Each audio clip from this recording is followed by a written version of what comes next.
सुरुवातीला बातमी आहे बीडच्या मसाजोगचे सरपंच संतोष देशमुख हत्या प्रकरणात खंडणीचा गुन्हा दाखल असलेल्या वाल्मिक कराडबाबत धक्कादायक माहिती समोर आली आहे। वाल्मिक कराडवरती 25 वर्षात 15 गुन्हे दाखल आहेत, तर खुनाचा प्रयत्न केल्याचे 2 गुन्हे कराडवर दाखल असल्याची माहिती मिळाली आहे।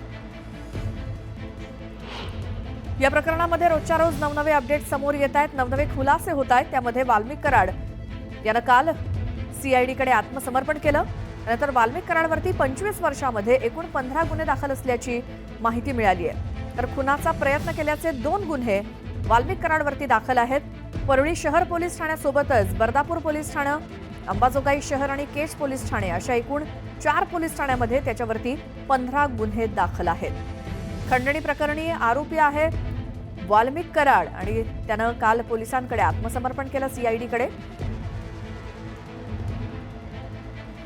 मात्र मसाजोगचे सरपंच संतोष देशमुख हत्या प्रकरणामध्ये वाल्मिक कराडचा काही संबंध आहे का, याचा आता पोलीस तपास करतायत। या सगळ्या प्रकरणातले खुलासे दररोज नवनवे होत आहेत। अधिक माहिती जाणून घेऊयात, आमचे प्रतिनिधी बीडमधून सुरेश जाधव आपल्यासोबत आहेत। सुरेश, वाल्मिक कराड यांनी काल आत्मसमर्पण केल्यानंतर त्यांना न्यायालयात हजर केलं आणि न्यायालयाने त्यांना 14 दिवसाची जी सीआयडी कोठडी देण्यात आली आहे। आता ते बीड शहर पोलीस ठाण्यामध्ये त्यांची सीआयडीकडून कसून चौकशी देखील केली जाते। मात्र याच वाल्मिक कराडांवरती अगोदर 15 गुन्हे दाखल झालेले होते आणि त्यामध्ये गंभीर स्वरूपाचे देखील गुन्हे आहेत। विशेष म्हणजे वाल्मिक कराडांवरती हे गुन्हे दाखल असताना त्यांना शस्त्र परवाना देखील त्यांच्या नावावरती देखील शस्त्र परवाना होता। त्यामुळे एक जे काही नवीन खुलासे येतात आणि 15 जे वेगवेगळे प्रकारचे गुन्हे आहेत त्यात गंभीर प्रकारचे गुन्हे आहेत। मात्र महत्त्वाचं जर पाहायचं असेल तर हे पहिलंच खंडणी प्रकरण असेल ज्या प्रकरणामध्ये वाल्मिक कराड हे आता त्यांना न्यायालयीन कोठडी होते। या अगोदर कुठल्याही प्रकरणामध्ये त्यांना न्यायालयीन कोठडीच्या पद्धतीनं कुठलाही तशा पद्धतीची कारवाई झालेल्याचं कुठलंही रेकॉर्ड अद्यापर्यंत आढळून येत नाही। त्यामुळे वाल्मिक कराड यांना खंडणीच्या 2 कोटीच्या खंडणीच्या प्रकरणामध्ये काल न्यायालयानं 15 दिवसाची पोलीस कोठडी दिली आहे। त्याचबरोबर न्यायालयाने हे देखील निरीक्षण नोंदवलेलं आहे की यांच्यावरती आणखी अगोदरचे काही गुन्हे गंभीर गुन्हे आहेत का आणि त्या अनुषंगाने देखील तपास करायचा आहे। म्हणूनच जी 14 दिवसाची कोठडी आहे ती 14 दिवसाची कोठडी देण्यात आली आणि आता त्या कोठडीच्या अनुषंगाने चौकशी देखील सुरू आहे, तपास देखील वेगानं सुरू आहे। विशेष म्हणजे आज दिवसभर वाल्मिक कराड यांची चौकशी केली जाणार आहे। रात्री त्यांना 1:40 उशिरा या शहर पोलीस ठाण्यामध्ये आणलं होतं। त्यानंतर ते सकाळी 8:30 वाजेपर्यंत झोपलेले होते, तर रात्री जेवणही केलं नव्हतं अशा पद्धतीने देखील पोलिसांनी माहिती दिली।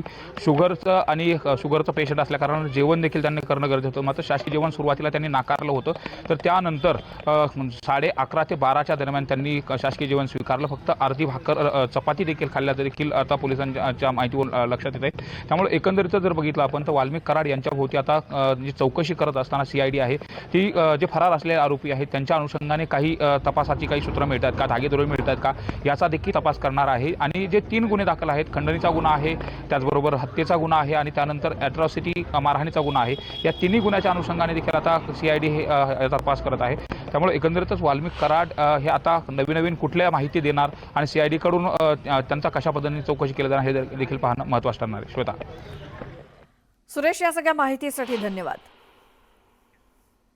तर राज्यभर गाजत असलेल्या बीडच्या खंडणी आणि संतोष देशमुख यांच्या हत्या प्रकरणातला संशयित वाल्मिक कराड सीआयडीकडे सरेंडर झालाय। सीआयडीला 20 दिवस वाल्मिक कराड सापडला नाही आणि तो थेट सीआयडी कार्यालयात काल हजर झाला आणि या सगळ्या प्रकारामुळे गंभीर प्रकरणातला आरोपी न सापडल्यानं सीआयडीवर मोठी टीका झाली।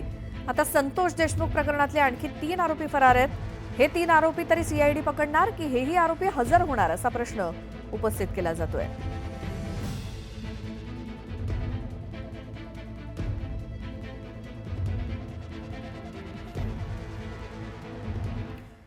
मसाजोगमधील संतोष देशमुख हत्या प्रकरणी सीआयडीकडनं कसून तपास केला जातोय। सीआयडीनं फरार 3ही आरोपींच्या नातेवाईकांची कसून तपासणी केली आहे।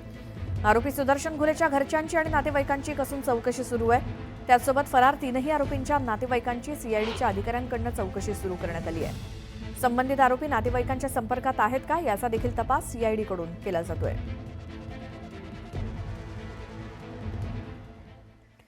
बीडच्या मसाजोगमध्ये सरपंच संतोष देशमुख हत्या प्रकरणी मसाजोगच्या ग्रामस्थांनी जलसमाधी आंदोलन केलंय। हत्या प्रकरणातील फरार असलेल्या आरोपींना तात्काळ अटक करावी या मागणीसाठी मसाजोगवासीय जलसमाधी आंदोलन करतायत। आंदोलनाच्या पार्श्वभूमीवर या ठिकाणी मोठा बंदोबस्त ठेवण्यात आलाय।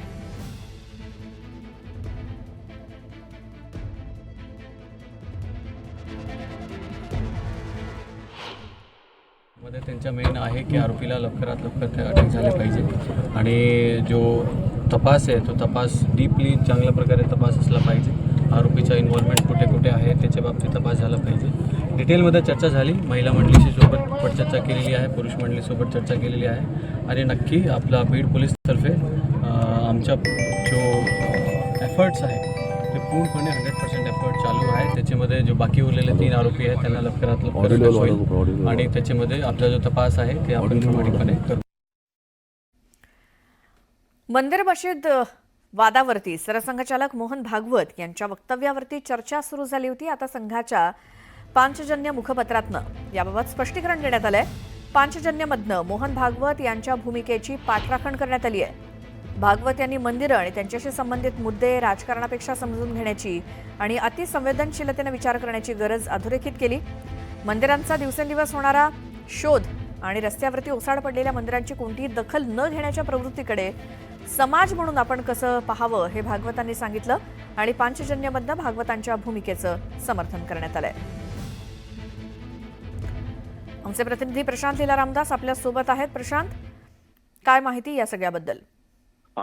पांचजन्य हे राष्ट्रीय स्वयंसेवक संघाचं मुखपत्र मानलं जातं आणि त्यामध्ये आज संपादकीयमध्ये ज्या पद्धतीने मोहन भागवत जे सरसंघचालक आहे त्यांनी जी भूमिका पुण्यामध्ये व्यक्त केली होती त्या भूमिकेत त्यांनी समर्थन केलं. त्यांनी म्हटलंय की राजकीय स्वार्थासाठी मंदिराचा प्रचार जे करत आहे आणि स्वतःला आता ते हिंदू विचारवंत म्हणून सादर करत आहे अशा लोकांपासून वाचून राहण्याची गरज आहे.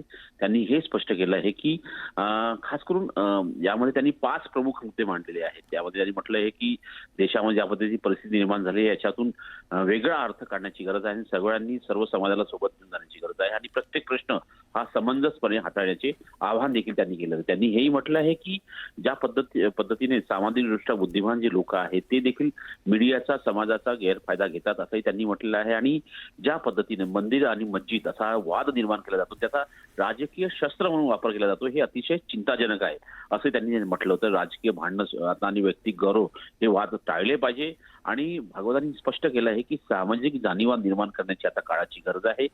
इतिहासाच्या जखमेवर फुंकर घालण्याऐवजी आपण प्रथमतः सांस्कृतिक मूल्य जपावे आणि समाजात एक प्रकारे एकोपा राहावा आणि सौहार्दाची भावना राहावी यासाठी त्यांनी हे जे मुद्दे मांडले होते त्यांनी त्या भाषणामध्ये त्याच्यामध्ये त्यांनी एक प्रकारे पांचजन्य संपूर्ण या मुद्द्याचं पाठराखण केलेली आहे.